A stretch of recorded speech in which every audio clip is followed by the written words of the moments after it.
Growing up, I lived in the middle of nowhere, a quiet, rural town in Michigan. If you liked endless fields, thick woods, and long, empty roads, it was the perfect place. But for me, I couldn't wait to leave. The second I had a car and enough money, I moved closer to the city. My parents sold that property years ago, but I still remember every inch of it. It was a 3-acre lot with a big house and a storage shed in the backyard. I was 13 when this happened. By that age, my parents trusted me to be home alone. I was mature for my age, responsible. It was a weekend night and I was sitting in the living room, fully absorbed in my PS2 game, when suddenly, bang, a loud metallic crash from outside. I froze, my heart hammering. Something had just been hit, hard. I jumped up and ran to the nearest window, scanning the yard. At first, I saw nothing. Then, my eyes locked onto the storage shed in the backyard. The door was wide open. I knew for a fact it had been shut earlier. Adrenaline flooded my veins.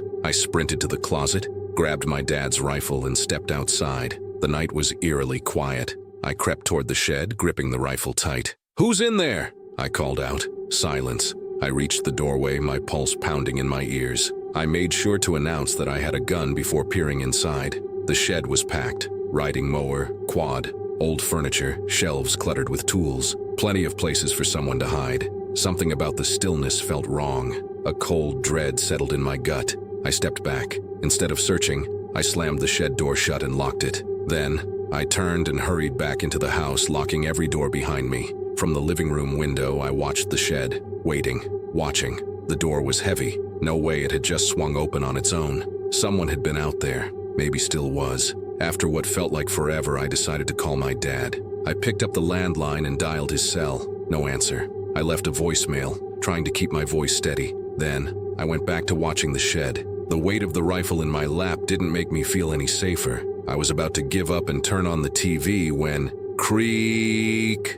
Not from outside, from upstairs. I went ice cold. The floors in our house were old. They didn't just creak randomly. Someone was in the house. I gripped the rifle tighter, my breathing shallow. My mind raced. Had I locked the front door when I came back in? Number I hadn't. That's when it hit me. Whoever had been outside had walked right in. The realization made my blood run cold. I stood up, moving as quietly as possible. If someone was here, I didn't want them to know I had heard them. I crept to the bottom of the staircase. The upstairs hallway was dark. 5 closed doors, 4 bedrooms, and a bathroom. I swallowed hard. The noise had come from the left side, my parents' room. I lowered myself to the floor and peered under the door. My stomach clenched, bare feet, standing just inside the room, motionless. Someone was in there. I shot to my feet and backed away. My hands were slick with sweat. My mind screamed for me to run, but my body felt frozen. I needed to call for help. I bolted to the bathroom, locked the door, and frantically dialed my dad again,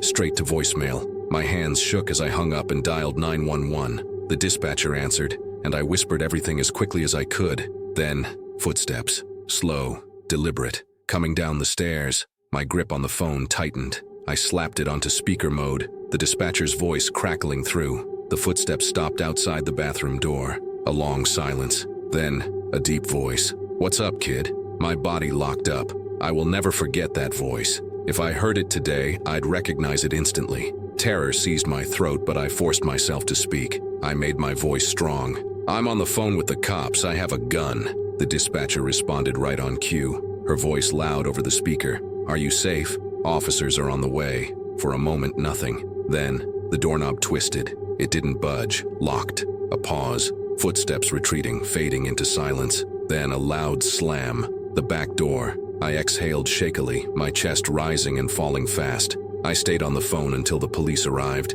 The second I saw those flashing lights outside, I felt like I could finally breathe. They searched the house and the yard. The man was gone. I had left the door unlocked when I went outside. That's how he got in. Even with a gun in my hands, I had never felt so powerless in my life. And the scariest part? I never saw his face, and I have no idea who he was. I was 18 when my parents left for a week-long anniversary trip, leaving me alone at home. My older sister had already moved out, so it was just me holding down the fort. Our house sat on a secluded property, surrounded by dense woods with a long dirt driveway leading to the main road. It was the kind of town where everyone knew each other. You'd recognize the same faces at the gas station, grocery store, And later, when I was old enough, the bars. Speaking of gas stations, that's where this nightmare started. That afternoon, I was at the pump filling up my tank when a black Jeep Cherokee pulled up beside me. A man with a goatee stepped out, greeted me, and started fueling his car. In my town, it was normal for strangers to make small talk, so I nodded back. As the pump clicked, he stepped around to my side. "Hey, do you know how to get to the interstate from here?" I gave him directions as best as I could. Instead of using his phone like a normal person, he pulled out a notepad and started writing them down. "Weird. You from around here?" he asked. "Yeah, born and raised." He nodded. "I'm from out of town." That was all he said. No mention of where he was from, why he was there, or where he was headed. Then he asked my name. Without thinking, I answered, "Kate." He smiled. "That's a lovely name." Something about the way he said it made my stomach turn. I got in my car, eager to leave. As I pulled onto the road, I noticed his Jeep still sitting there. I didn't think much of it until a few minutes later. I slowed down, signaling to turn into my driveway. At that exact moment, a car passed me. The black Jeep. He was going in the opposite direction of where I told him to go. I tried to brush it off. Maybe he got confused and took the wrong way. I locked the doors behind me when I got inside and went about my evening. That night I was getting ready to go out with friends when I heard something. Footsteps. They came from somewhere near the woods surrounding the house. It was summer, tons of wildlife, so I told myself it was probably just an animal and ignored it. I got in my car and drove off.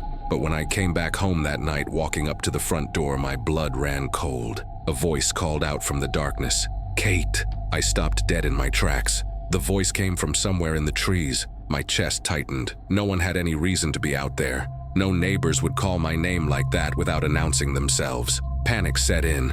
I bolted inside and locked the door. I grabbed my phone and called my parents. They dismissed it, saying it was probably just a neighbor. I didn't tell them about the man at the gas station. The next day, I tried to shake it off. I stayed home all day, feeling on edge, but nothing else happened. By the time night came around, I was heading out again to meet friends. As soon as I stepped outside, "Kate," the voice again, closer this time. I didn't hesitate. I sprinted back inside, slammed the door shut, and called 911. 2 officers showed up, flashlights in hand. They checked the perimeter, but when they came back, they said the same thing every horror movie cop says: "Call us if it happens again."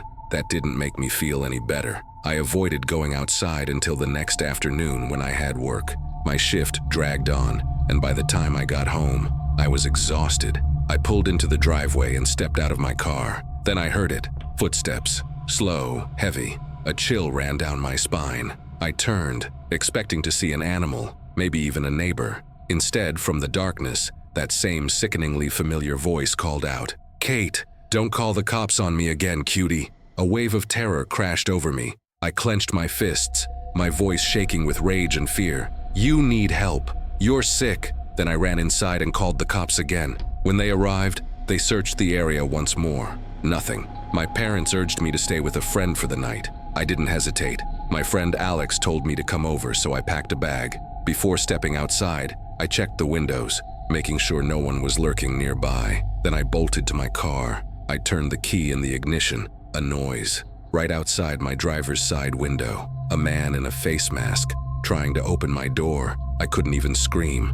I was choking on my own fear. My hands fumbled for the gear shift. As I slammed it into drive, he started pounding on the glass with his elbow. The window cracked. I floored it, tearing through the yard, my tires kicking up dirt. I didn't stop until I reached Alex's house. Hysterical, I called the cops for the 3rd time. This time, they took it seriously. Officers searched my parents' property again, checking doors and windows for signs of forced entry. One officer came to Alex's house to take my full statement. It was the most action our quiet town had seen in years. My parents returned the next day, and for the first time in a week, I felt safe. But I know deep down that he is still out there somewhere. The man at the gas station followed me home. He learned my name. He watched me for days, and I almost didn't make it out. I don't know what he wanted, but I know that next time I won't be so lucky.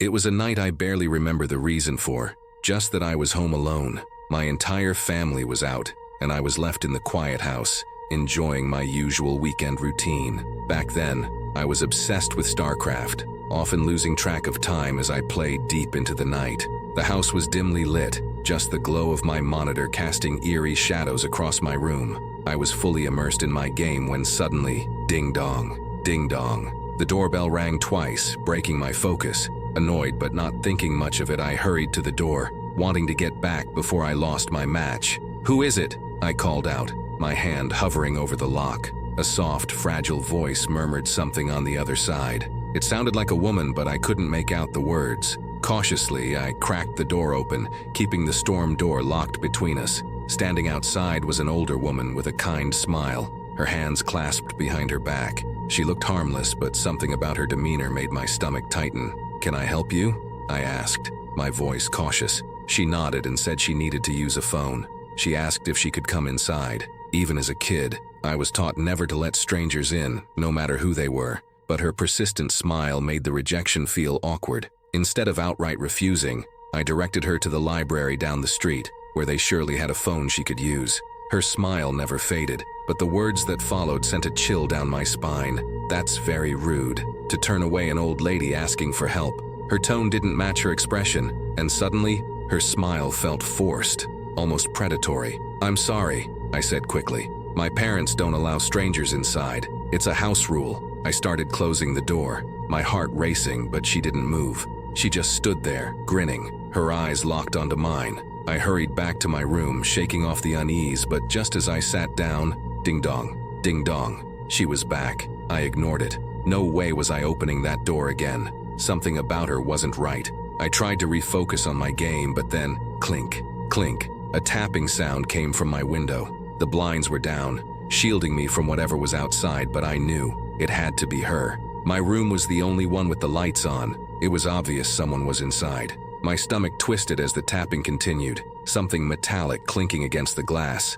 I muted my computer. This wasn't just some confused old lady. This felt like something else. I got up and left the room, moving quietly to the dark living room. I waited, my pulse hammering in my ears, listening. The house was silent, except for my own uneven breathing. Then, ding dong, ding dong, ding dong. I nearly jumped. This woman was relentless. I tried to rationalize it. Maybe she was just lost. Maybe she had memory issues. Maybe she needed help. And then the bell rang again. Screw it. I was going to tell her to leave. I swung the door open, ready to put an end to this. But the person on the other side wasn't the woman. It was a man. He looked younger than her, maybe mid-40s, his face lined with worry. "Have you seen my mother?" he asked through the storm door. My breath caught in my throat. "Yes," I managed. "She was here earlier." He exhaled in relief, shaking his head. "I'm so sorry. She has dementia." She wandered off. "I've been looking for her." A pang of guilt hit me. Maybe I had overreacted. Then he asked, "Mind if I step inside for a minute?" My stomach dropped.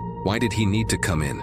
I hesitated before replying, "We can talk through the door. I think she might have gone to the backyard. I heard something near my window." He nodded, thanking me, and walked toward the back. I waited a few minutes before sneaking to the window to check, but there was no one there. Neither the man nor the woman. The uneasy feeling in my gut twisted into full-blown panic. Something wasn't right. I forced myself to go to bed early, just to put the night behind me. But just as I started dozing off, clink, clink, my blood ran cold. I turned toward the window, dread seizing my body. Slowly, cautiously, I lifted the blinds, and there she was, the old woman smiling that same unnatural smile. In her hand, she tapped the glass with a kitchen knife. I yanked the blinds down, my chest heaving with terror. A second later, ding dong, ding dong, ding dong, ding dong. The doorbell rang again, rapid and insistent. This wasn't random. This wasn't an accident. This was a setup. I stayed in bed, refusing to move, heart pounding so hard I could hear it in my ears.